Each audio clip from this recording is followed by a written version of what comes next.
Olá, eu sou José Henrique, você está na Rede Star e esse é o telejornal Atenção Brasil. Vamos aos destaques do dia. Uma padaria na zona norte de São Paulo virou atração turística, porque um pão fabricado nela é 100 vezes maior do que um pão francês tradicional. Esse pão serve 30 pessoas e pesa 5 quilos. O presidente Lula defendeu o protagonismo de países que têm a floresta amazônica nas discussões globais sobre o clima. E também você vai ver que uma chuva em Alagoas deixou 16 mil pessoas desabrigadas e um morto. É tudo isso e muito mais que você vai ver a partir de agora. O Atenção Brasil está no ar.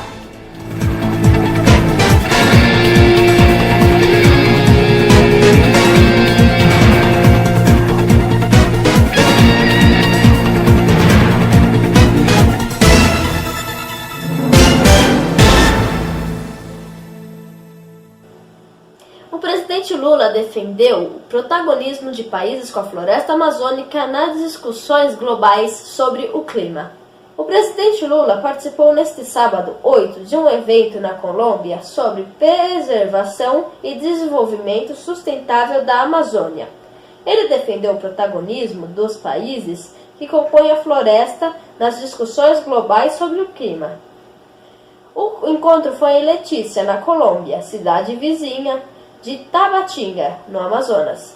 O Lula e o presidente Gustavo Petro participaram do encerramento da reunião técnico-científica da Amazônia, que discutiu propostas de especialistas, indígenas e sociedade civil para a região.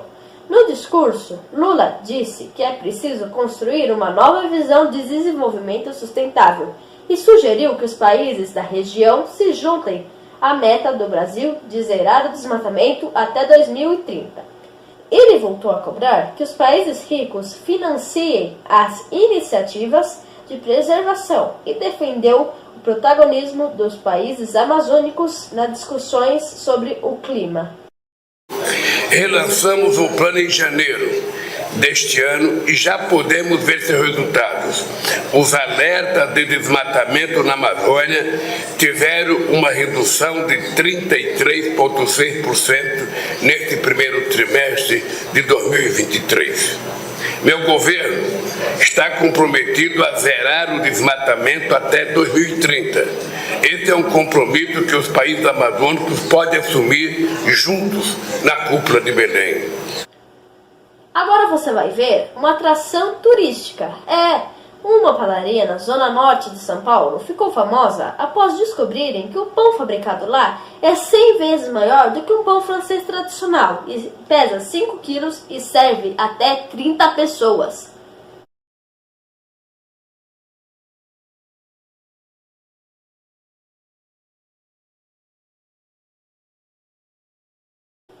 Foi no Dia do Padeiro, dia 8 de julho de 2022, que o empresário Ari Monteiro decidiu inovar o cardápio da sua padaria, que fica na zona norte de São Paulo, para homenagear o tradicional pãozinho francês.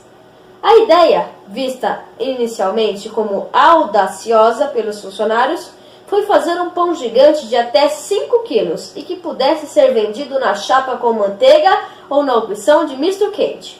Até então, o comércio era conhecido por fazer coxinha e pão de queijo de 1 quilo cada. O padeiro encarou o desafio e conseguiu modificar a receita do tradicional pãozinho. O pão de 5 quilos surgiu e deu tão certo que virou atração entre os clientes por servir até 30 pessoas, viralizando nas redes sociais com milhares de visualizações.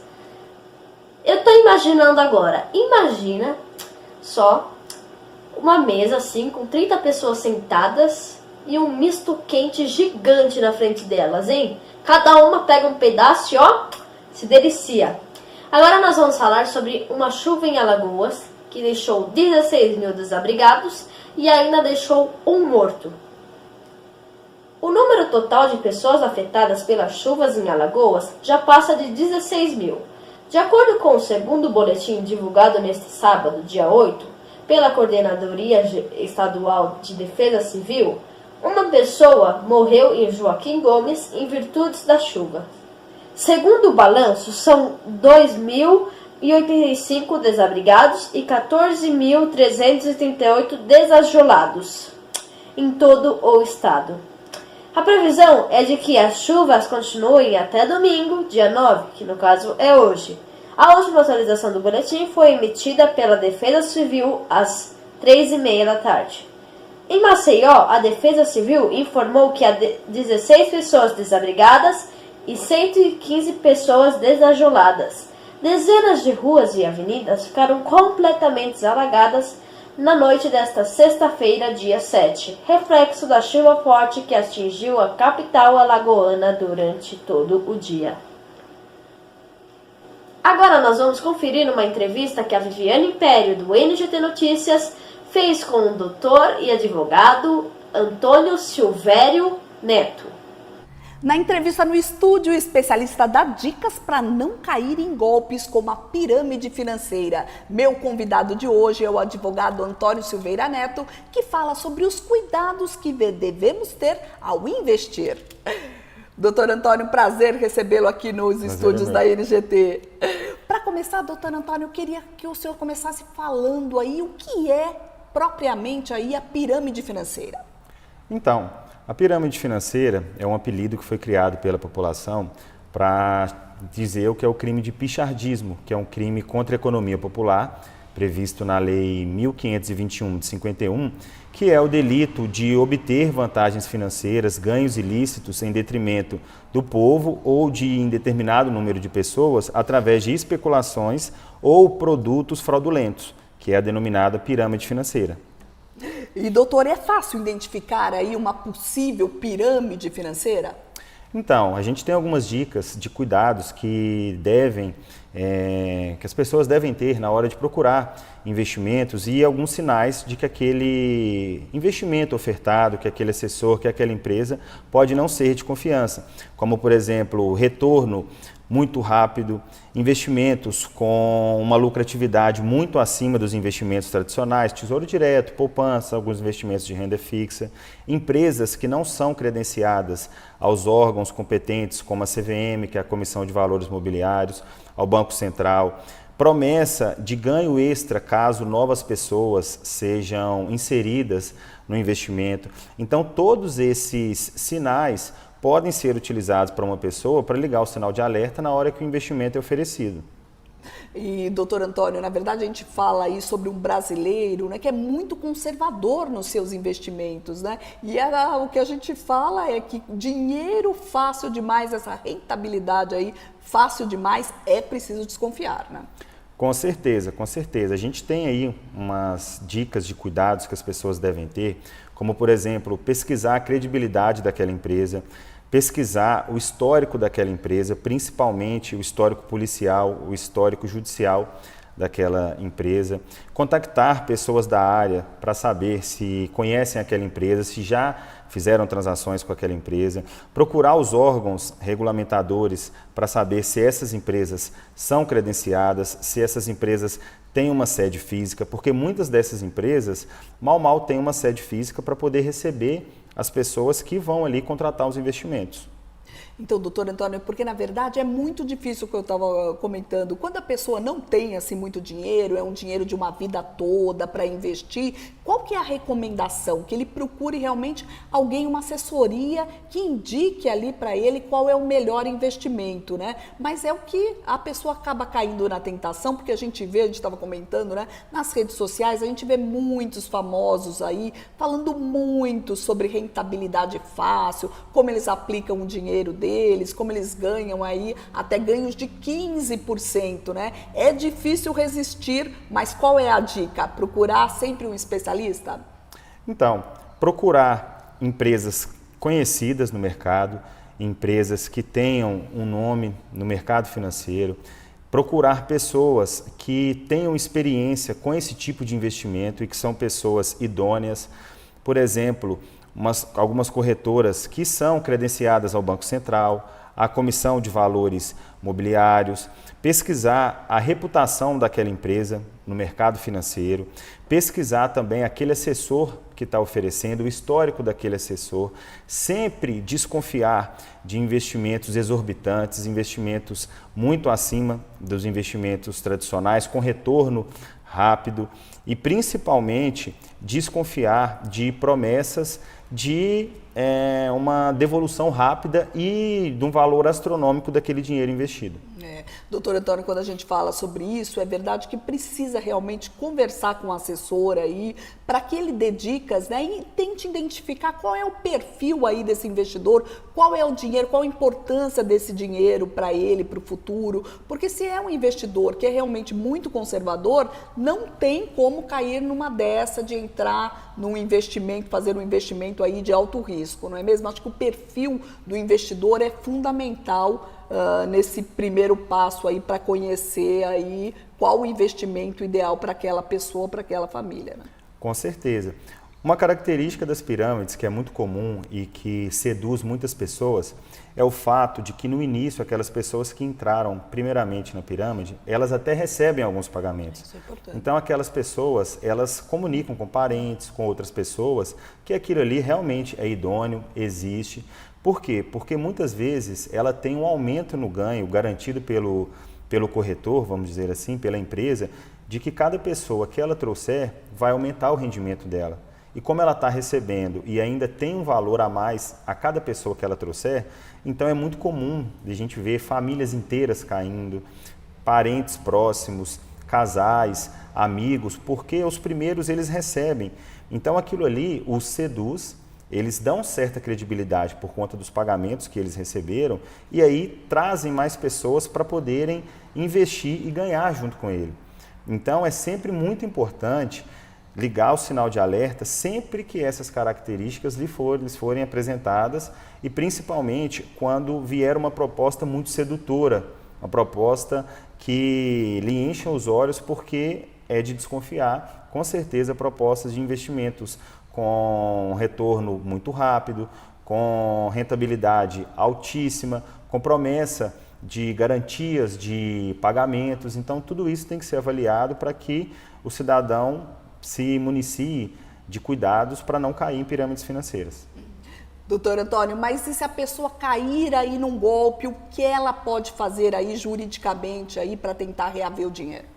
O primeiro passo é juntar toda a documentação com relação àquela operação, documentos, contratos assinados, e-mails, tudo que comprove aquela negociação, aquele contato com a empresa, com o investidor, se municiar desses documentos e procurar os órgãos de persecução penal, que são a Polícia Civil, a Polícia Federal, o Ministério Público, para que esses órgãos tenham notícia, saibam do fato criminoso que aconteceu, e ali inicie uma investigação para poder apurar aqueles fatos e os possíveis autores daquilo ali. É de suma importância que todos esses passos eles sejam dados sob a supervisão de um advogado, para que o advogado ele monitore, para que ele junte provas, para que ele monitore mesmo o andamento daquela investigação, ajude as autoridades a buscar provas contra aquela empresa, aquele investidor, e juntamente a isso, é de suma importância que essas pessoas façam uma busca judicial sobre aquela empresa, porque a gente sabe que muitas das vezes, na maioria das vezes, os donos das empresas, os corretores que estão envolvidos em pirâmides, eles dão um sumiço muito rápido com o dinheiro dos investidores. Mas em muitos casos, aquela pirâmide, em alguns locais, ela já caiu há algum tempo e as pessoas judicializaram aquele problema e aí conseguiram bloquear bens, valores, imóveis daquela empresa.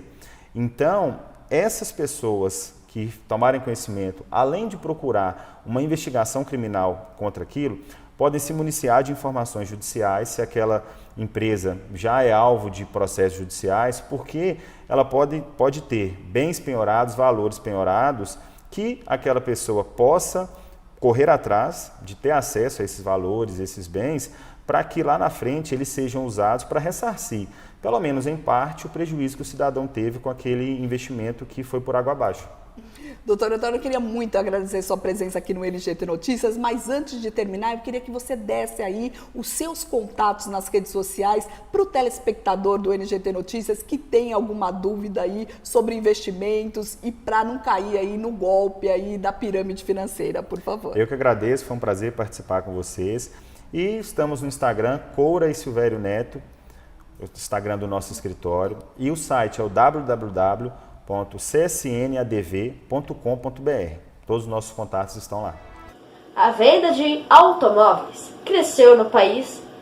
Produção de automóveis aumentou 3,7% no primeiro semestre de 2023 em relação ao mesmo período do ano passado. Foram montadas cerca de 1.132.000 unidades. Comparando apenas os meses de junho, o setor viu uma queda de produção de mais de 16%, atribuída principalmente ao estoque bastante elevado, na casa das 220.000 unidades.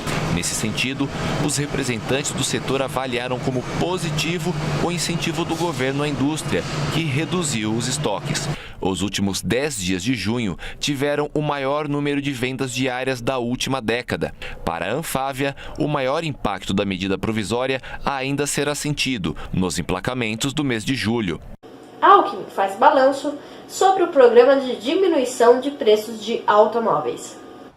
Um mês depois, o programa chegou ao fim nesta sexta-feira, com a liberação de todos os recursos disponibilizados pelo governo para as montadoras. Foram 650 milhões de reais em créditos tributários revertidos em descontos para o consumidor de R$ 2 a R$ 8 mil. 9 montadoras participaram do programa, com 117 modelos. O projeto resultou num recorde da indústria automobilística brasileira. Só em 30 de junho foram 27 mil carros emplacados. O programa salvou emprego, impulsionou aí a indústria, facilitou a população com imposto menor a poder adquirir. O carro é um instrumento de trabalho também para muita gente e ajudou uma indústria que é com uma cadeia produtiva longa e fundamental. A indústria automobilística encontrava-se com 50%, apenas 50% da sua capacidade instalada. Isso é muito pouco e representa muita ociosidade, né? E o risco ali pelos empregos ali realmente estava, vamos dizer assim, estava latente, né? Então nesse aspecto, houve um ânimo, né? Vamos dizer assim, apagou um incêndio, né? Infelizmente, o programa ele tratou-se de um programa de curto prazo, né? Inclusive a própria Anfávia, né? Já faz o pleito de continuidade do plano, que foi um sucesso e tal. Mas isso depende de questões estruturais, né? De mudanças estruturais, com relação à carga tributária, em relação à queda dos juros também, uma vez que o crédito também está muito limitado e as famílias estão muito endividadas, né? Falando em Brasil, o Brasil é o terceiro maior produtor de cervejas em todo o mundo. Veja a matéria. Os dados mostram que o setor cervejeiro cresceu 11,6% com a abertura de 180 novos estabelecimentos. O estado de São Paulo tem o maior número de cervejarias registradas, seguido pelo Rio Grande do Sul e Minas Gerais. Com esse crescimento, agora 1 a cada 8 municípios brasileiros tem pelo menos uma cervejaria. Atualmente, o Brasil é o terceiro maior produtor mundial de cerveja, atrás apenas da China e dos Estados Unidos. Neste ano, o volume de vendas em território nacional deve chegar a 16 bilhões de litros, 4,5% a mais em relação a 2022, de acordo com o Sindicato Nacional da Indústria da Cerveja. Segundo o presidente do Sindicato Nacional da Indústria da Cerveja, a padronização de regras do setor contribuiu para esses resultados. Com melhoras em processos regulatórios, né, o Ministério da Agricultura ele estabeleceu o PIC da cerveja, né, que é o padrão de identidade e qualidade da cerveja, que padronizou as regras aqui de acordo com regras que são feitas na Europa também. Há um amadurecimento do mercado, há melhorias regulatórias e, principalmente, há uma resiliência do cervejeiro que está entendendo que tem como apresentar produtos novos de melhor qualidade para o consumidor. E esse mercado cada vez mais profissionalizado não é a única vantagem da expansão do setor no Brasil. É que a cerveja gera emprego e renda na localidade em que é feita. Em todo o país, essa cadeia produtiva é responsável por 2 milhões de vagas diretas e indiretas. Sem falar que quanto menos a bebida viaja da fábrica ao consumidor, melhor a qualidade do produto. É o que explica o Pedro Capozzi. A empresa dele produz 260 mil litros de cervejas artesanais por ano no Distrito Federal. Que a cerveja é um produto que sofre muito com temperatura e com transporte. Então, a presença, a diminuição da demografia, de você ter mais cervejarias para cada vez menos gente, de você ter mais cervejarias nos estados e nos municípios, que a gente vê esse crescimento, significa que o brasileiro está cada vez mais podendo tomar uma cerveja fresca. E o frescor, logicamente, leva à qualidade. Além da qualidade, a inovação dos sabores tem se tornado característica das bebidas brasileiras. Produtos que levam frutas vermelhas, castanha de baru, alecrim e tomate, limão e cúrcuma, morango. Então, assim, a cabeça do cervejeiro e a possibilidade que uma microcervejaria tem de inovar é que está trazendo cada vez mais o estilo brasileiro para a cerveja, que é uma bebida secular milenar, né? Festival Latinidades fala sobre defesas de biomas. Mulheres negras extrativistas mostraram neste segundo dia do Festival Latinidades que a geração de renda pode estar ligada ao uso sustentável de bens naturais. Um exemplo disso são as quebradeiras de coco babaçu, que criam, a partir da palmeira, vários produtos como óleos e sabonetes. A árvore babaçu é comum no Maranhão, Piauí, Tocantins e Pará. Uma das representantes das quebradeiras diz que, por meio do trabalho em cooperativas, elas conectam empresas à preservação com a venda das matérias-primas. E nível nacional, nós somos 950 mil famílias que faz parte desse extrativismo. Tá? Nós tiramos o sustento se agregar ao meio ambiente e essa é uma das lutas nossas.